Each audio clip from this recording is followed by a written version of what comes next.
Okay, I'm here today with Dr. Roy Jackson, who's a reader in the philosophy of religion and the course leader for religion, philosophy and ethics at the University of Gloucestershire, who today is going to talk to us, I think, about Aquinas' 5 ways. Roy.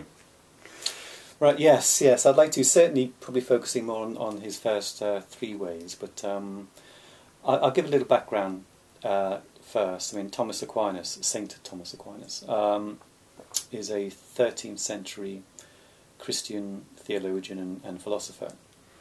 And he wrote a treatise, Summa Theologica, or Summary Treatise of Theology, in which he presented his famous 5 ways. Basically, each way is an argument. The word Aquinas uses is demonstratio, so it's kind of a demonstration. And all 5 ways follow a kind of similar structure. They begin with a fact about the world that we can observe, but then leads to a conclusion that is not subject to everyday observation. So that's kind of the structure they follow.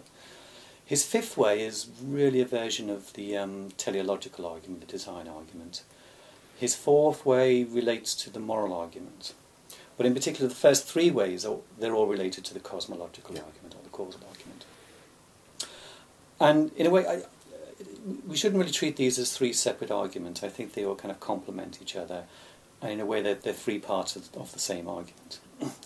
So I want to try and explore these, and we'll start with the first way.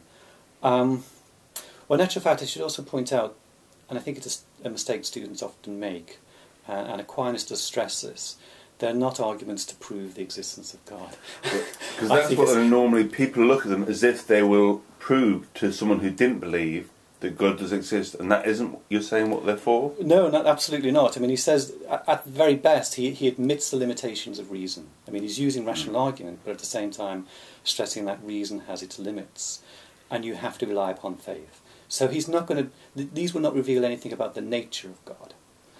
So anyone who retorts as a criticism, say, yes, but he hasn't really proven that God exists or told me anything about God, Aquinas has already anticipated that. So he already kind of foresees how important faith really is, yes, in a way that often is put against him. Absolutely, yes. The importance of faith is very important here. So at the very best, all he's setting out to do is to demonstrate that there must be something.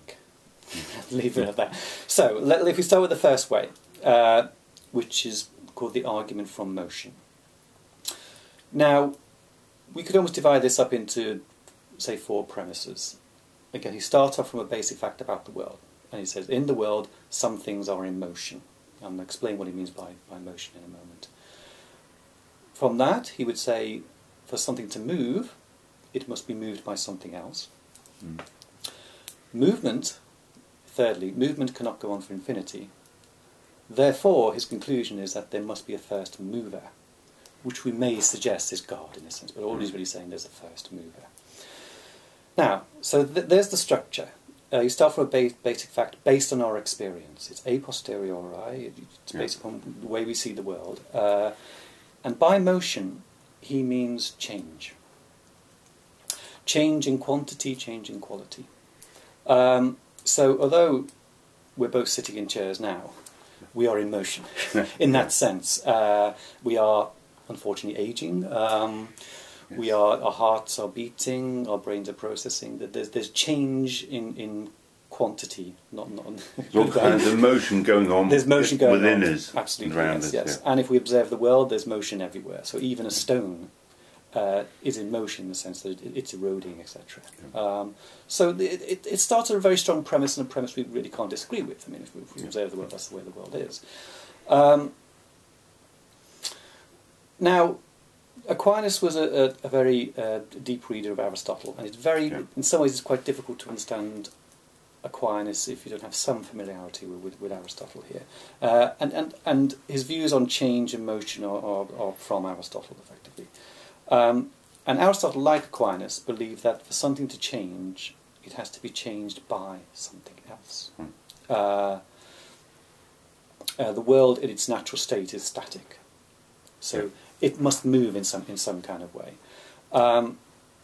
And generally speaking, things are not caused by themselves.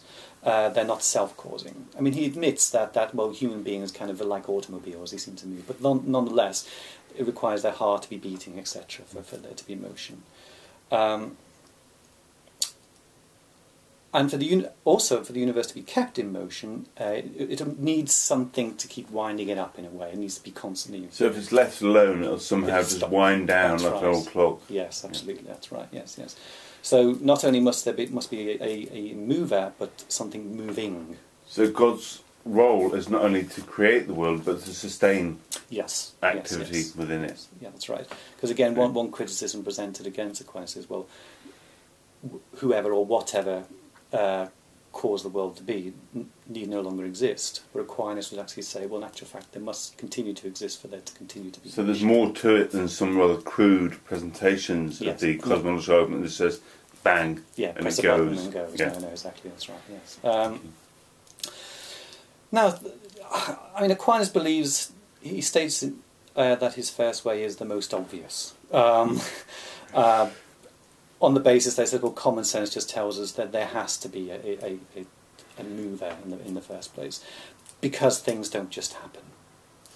And I suppose in support of this, you might argue, well, even modern cosmologists are looking for a first mover, whether it's the Big Bang or whatever preceded the Big Bang. So they'd share with Aquinas the objection to or refusal of an infinite regression of motion. Yes, that's right. In the sense that there must be an explanation. There must be an explanation for why things are there and doing what they're doing rather than not doing. So that's the basic defence of it. I mean, you're absolutely right. I mean, it does raise the question: why can you not just say in response, "There's an infinite"? Yeah, what's the basis for that claim that it can't be infinite? Absolutely.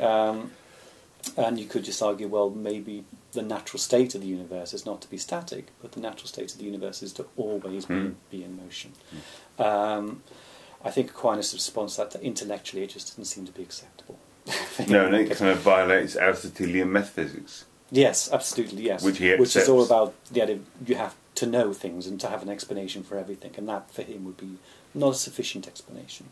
Yeah. That kind of way. Yes, so that's the first way. Okay, thank you. Okay.